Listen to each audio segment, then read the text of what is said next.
Question number 3. Show that -1 plus root 3i the whole cube is a real value.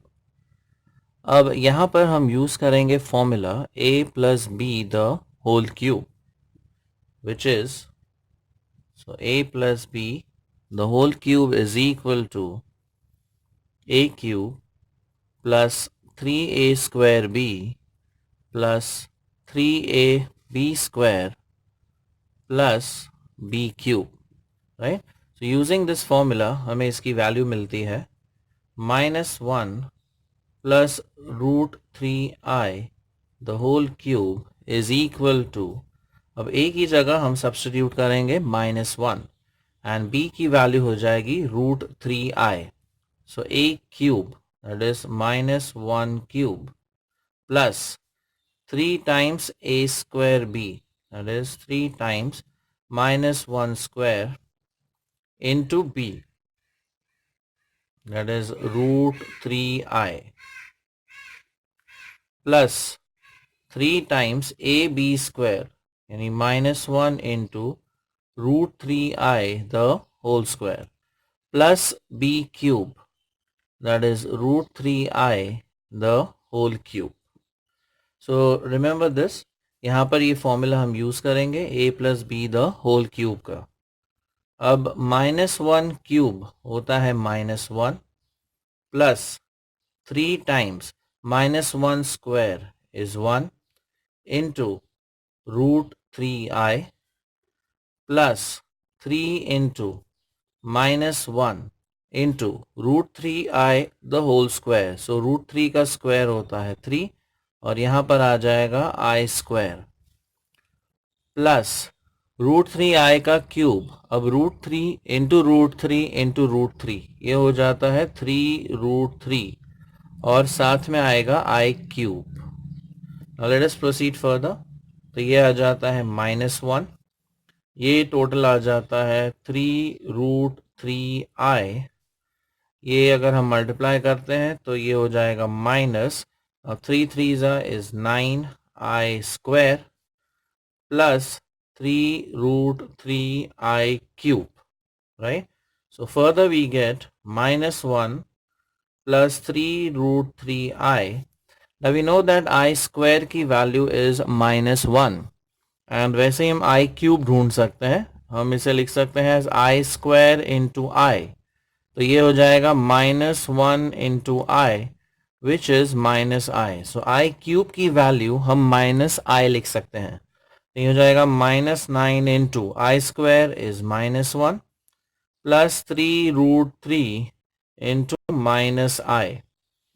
Proceeding further, we get -1 plus 3√3i. ये product हो जाएगा +9 और ये product हो जाएगा -3√3i.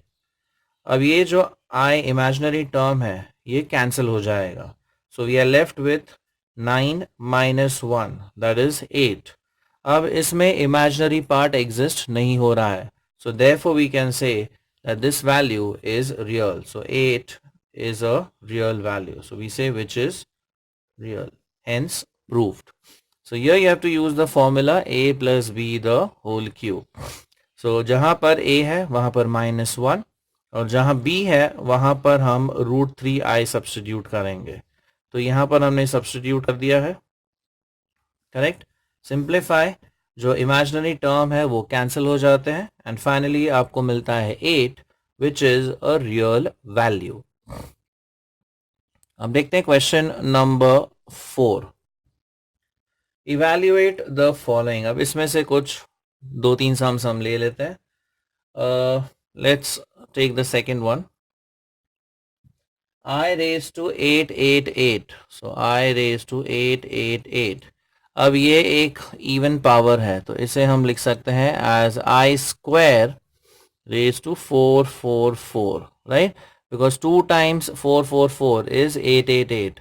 अब I square होता है -1. So -1 raised to 444. अब -1 का पावर इवन है इसलिए इसका आंसर आ जाएगा 1. Let us take one more example. I raised to 93.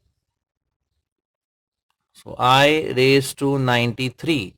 अब ये एक ऑड वैल्यू है तो हम एक I को अलग कर देते हैं। अब रह जाएगा I रेज टू 92।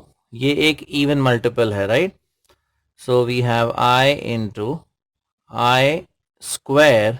अब 2 इंटू हाउ मच इज 92? 2 4 जा 8, कैरी 1 6, सो 2 इंटू 46 ये होता है 92।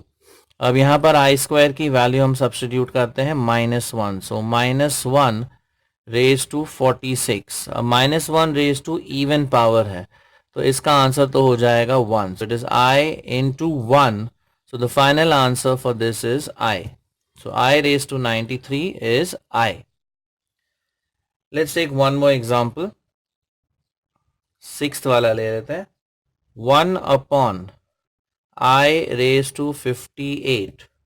अब 58 जो है वो एक इवन पावर है। Now this you can write as I square raise to 29।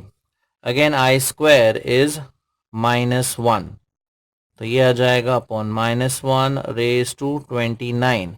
29 is an odd number, right? So it becomes 1 upon -1. तो इसका फाइनल आंसर आ जाता है -1.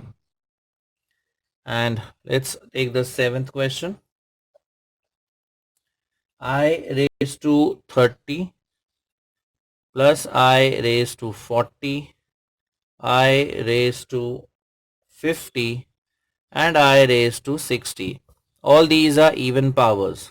So इसे हम लिख सकते हैं I square raised to 15, I square raised to 20, I square raised to 25 and I square raised to 30.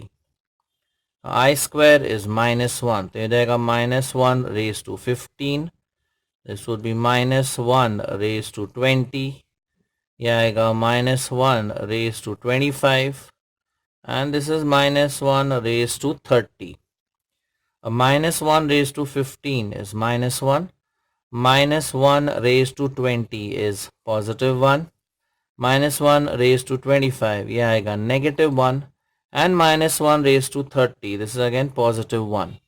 So finally ये -1 + 1 -1 + 1 ये सारे terms cancel हो जाते हैं and you get the answer as 0. Like it, share it, and subscribe to our channel for more such interesting videos. Thank you.